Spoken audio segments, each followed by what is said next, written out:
Bon, disons, c'est une rencontre qui fait suite à ce que vous avez tous suivi hier, donc l'annonce officielle du processus de dialogue national inclusif qui rentre dans toute la dynamique qui a commencé depuis Bujumbura et Congo-Brazzaville. Je crois que le cardinal l'a si bien présenté.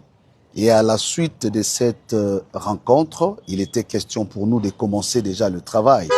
Parce que avec le chef de l'État, nous étions mis d'accord pour que les deux églises, pour que la dynamique de la médiation commence déjà ce travail. Donc aujourd'hui, nous avions estimé nécessaire de rencontrer la partie de l'opposition, parce que vous le savez qu'ils ont prévu une marche pour les 22. Et au niveau de la médiation, il avait été estimé nécessaire d'aborder cette question avec cette partie de l'opposition pour obtenir le principe du report de cette activité. Pourquoi? Parce que nous estimons que dès lors le processus est déjà lancé, le processus du dialogue, et nous, dans ce rôle de médiation, avons l'obligation d'obtenir des uns et des autres leur engagement. C'est le signe et l'engagement qui montrent qu'ils acceptent d'adhérer et d'accompagner le processus qui vient d'être lancé. Voilà pourquoi nous avons eu le temps d'échanger avec eux. Ils ont posé des questions pertinentes de leur point de vue, notamment la question sur l'inclusivité, où ils voulaient comprendre dans quels termes le dialogue va se passer. Et nous avons pris suffisamment de temps. Ils ont aussi soulevé la question sur le sort de la Constitution. Donc vous savez que leur dynamique a été mise en place en rapport avec la question constitutionnelle. Et donc il était de notre devoir de rassurer. Et ça c'est un point important sur lequel je voudrais insister. Cette initiative prise par le président de la République et qu'il confie à juste titre aux églises d'amorcer, relève d'une dimension pastorale. Notre objectif, c'est de réconcilier le peuple, c'est de nous amener tous, fils et filles du pays, dans un cadre apaisé et consensuel où toutes les questions d'intérêt national seront abordées. Et donc, dès lors que ce processus est lancé, nous avons estimé, sans vouloir violer les droits ou la liberté des opposants, mais pour nous, c'est un engagement à prendre, c'est un signe qui doit prouver que, effectivement, le message qui a été lancé hier est accepté et bénéficie d'une appropriation nationale. Donc, on a commencé avec eux. Nous allons voir d'autres acteurs qui sont impliqués dans cette dynamique. Donc, il n'y a pas que l'opposition représentée au sein de C64. Il y a beaucoup d'autres acteurs, comme vous le savez.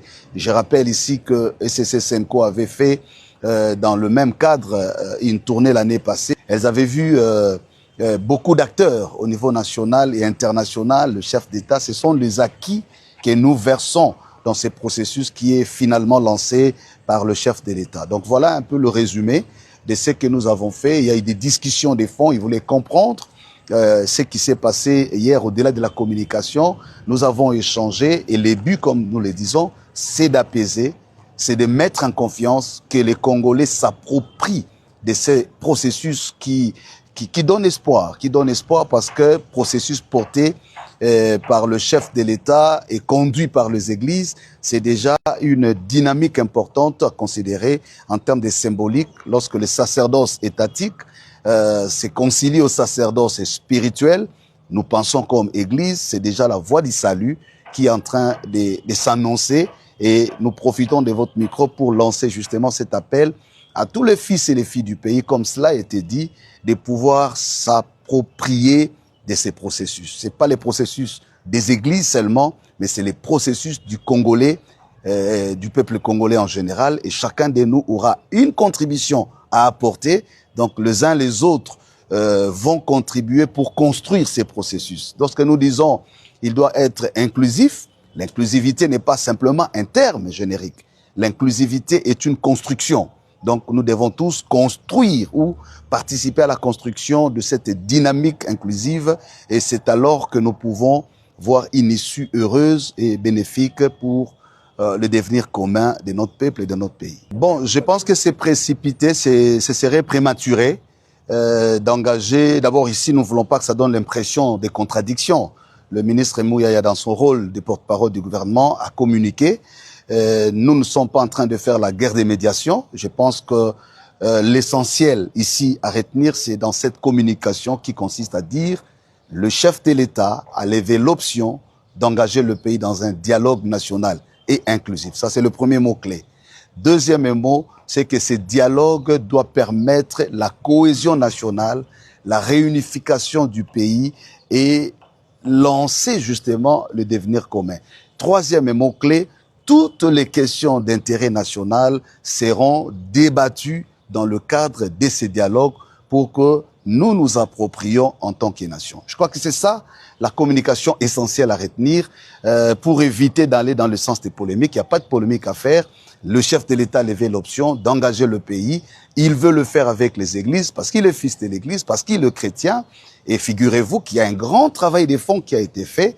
Je l'insiste encore une fois, lorsqu'il y a conciliation des vues entre les sacerdoces étatiques et spirituels. Donc ce n'est plus l'affaire d'individus, ça devient l'affaire de la nation.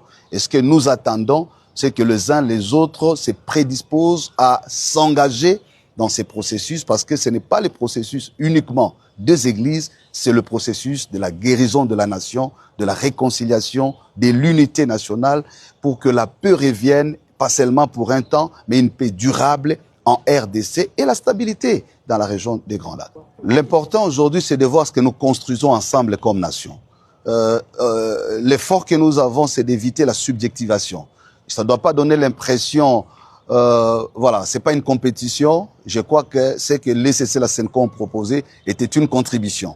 Et si cette contribution rencontre d'autres contributions pour être aujourd'hui présentée en termes d'un processus national inclusif, donc de ce point de vue, je pense que c'est la nation qui doit gagner, c'est la finalité qui doit compter et non des particularités et des subjectivités.